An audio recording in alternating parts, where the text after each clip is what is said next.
What's up everybody, welcome back to a new episode of Building Budget Gaming PCs for a Profit.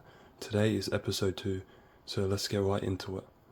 In today's video we ended up having 2 successful transactions. We sold 2 PCs. One that was featured in the previous episode of Building Budget Gaming PCs for a Profit, and another one just featured in benchmarking video. And also we did build a new PC today, which is currently listed up online, ready for grabs. Into it in more details throughout the video. Starting off by the motherboard prep. Bringing in the motherboard. Opening the motherboard, preparing it for the CPU. The CPU that's going to be paired today is an i7 4790S. So we just slot it right into place. Once we drop that in, just close it off. Bring in the CPU cooler. So after installing the CPU, we started by spraying thermal paste on the CPU evenly. Then we brought the CPU cooler. We started by positioning it to the holes of the motherboard, clicking all of the legs in place. Now, if you could do this, that's mean your stock cooler is installed correctly. So now we're moving on to the PWM cable, which will be right here. Bringing a cutter and a zip tie to clean up the look of these cables. So what I usually like to do, I like to tuck it behind these arms, so it's not too much in the way. Next up, we are bringing this kit of DDR3 RAM, which is clocked at 1600 MHz, 2 sets of 8, in total is 16 GB of RAM, which is from Corsair. By opening these slots,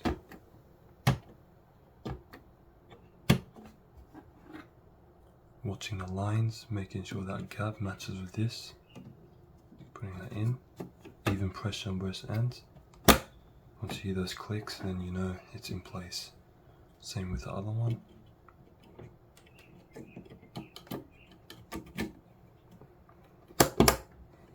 And the motherboard is ready. Now we'll be on to unboxing this case.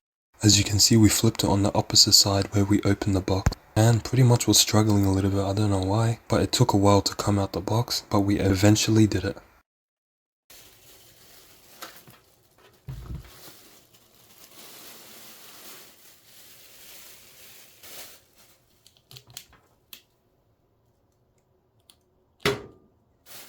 Before we continue, let's speak about the 2 sales we made in this episode. So this is another build we are selling today. This one we haven't done a video on it, we only did a benchmarking video. So the moment of truth. Yep, that's working. Got someone coming within 15-20 minutes, and as you can see it's working, so yeah, I'll let you know how it went. The specifications of the PC that was sold in the previous clip are shown below. So in total we spent $323.85. Of course, mentioning this is in Australian dollar. So this is the second PC that we sold about 5 days after the first PC. All the parts, the specifications is shown right now on screen. On this build, we spent a total of $256.13. And as a reminder, this is in Australian dollars. We ended up packing the PC without any Instapack, since it's gonna be a face-to-face deal, which I did pack it up a day before of the sale.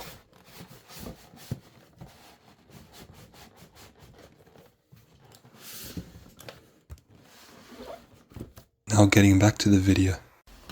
Now that we unboxed the case, we're going to be taking off this glass panel, then we're going to start with the power supply, then we move on to the motherboard, and then yeah, we go from there.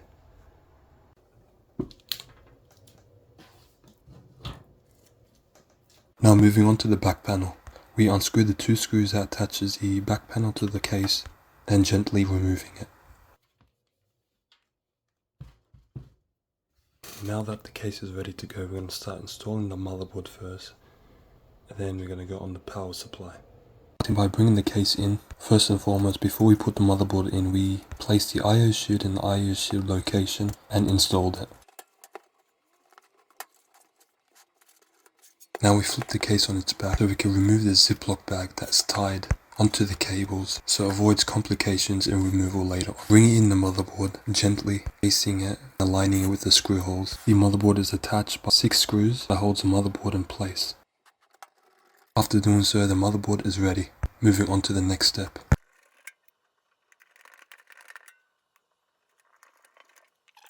I decide to do the power supply. I'm gonna route these cables to the appropriate location so it's easier than doing it later, because we'll get stuck between the power supply and yeah, it's just too much headache. So yeah, let's get right into it. As mentioned in the previous clip, we started by untying the cables and then routing them to the appropriate locations so it's easier later on rather than putting the power supply and then trying to route the cables. Now bringing in the power supply, facing the fan down. The fan is considered as exhaust, which is highly recommended to face it downward, so your graphics card will not deal with the heat that the power supply is producing and pushing in towards the graphics card, which can cause temperature spikes.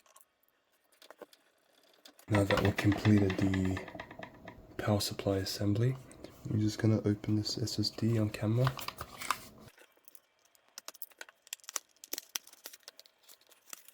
So this is a 2.5-inch SSD which has 512 gigabytes worth of space. So let's get it right in the build. We've got to take this screw out for the SSD holder. Moving on to installing the drive. Slotting the SSD to the SSD holder, aligning them up with the screw holes, and then bringing in 4 appropriate screws to screw in and secure the SSD to the holder. Now that the drive is ready, we're going to be moving back onto the case. Sliding the SSD holder into the case, then once lined up, and screw it down. Now we moved on organizing the cables. We started by duct taping the ugly ketchup and mustard cables on the CPU power cable. Then we brought in the motherboard power and did the same thing. Then rerouting the motherboard power towards the front of the case. Then, after doing so, bringing in the GPU power cables. This one had a total of 16 pins, but for the graphics card we are going to install, we only needed 8. So the ones I didn't need, I zip tie it and then taped it with duct tape to enhance the aesthetics look.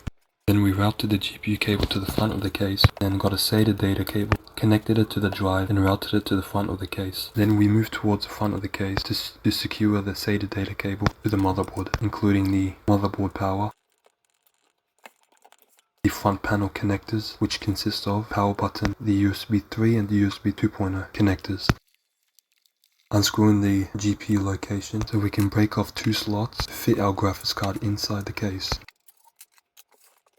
Once doing so, we brought the graphics card, slotted it into place, waiting until we hear that click. Then we put the GPU power connector to the GPU itself. We brought 2 screws to secure the GPU into place. We ended up zip tying the USB 3.0 connector to the motherboard power connector to give it a cleaner look. Move the back side of the case. We started zip tying the cables that we did not need and putting them elsewhere since we don't need them. Then we ended up remembering the CPU power and connecting it. Now we moved on cleaning up the cables on the back side of the panel. And also, before we forget, we ended up connecting a SATA power to the SSD in order for it to receive power and be registered in the BIOS. Once we cleaned up the cables as much as possible, we brought in the back panel of the case and screwed it down. Then we did end up, after completing the back, going to the front side of the panel and installing the glass panel.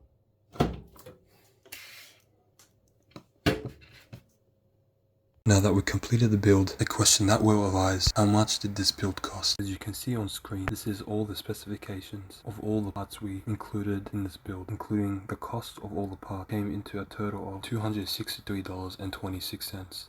Another question that may be asked: how does it perform? So let's now move on to the benchmark results. Starting off with Valorant, switching all the settings on both, you can see on the top left, GPU temperatures is reaching around 58 to 60 degrees Celsius. And as for the CPU, it's topping around 65 to 67 degrees Celsius. FPS numbers, it's reaching on the average of 154 FPS. The second game we tested is GTA 5 Legacy, and all the settings switched to the lowest. You can see on the top left, the GPU temperatures may hit a maximum of 70 degrees Celsius, and as for the CPU, between 70 to 73 degrees Celsius, which is totally normal. And as for the FPS figures, you can see the FPS on average is around 85.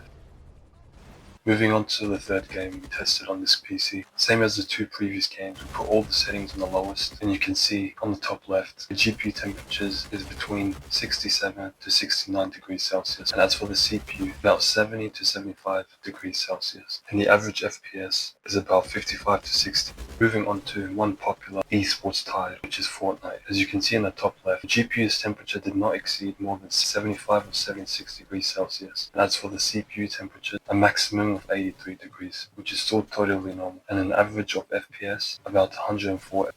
All these CPU temperatures is based on a stock Intel cooler, which can be improved if you upgrade the cooler to either an air cooler and AIO, which will decrease the temperature drastically.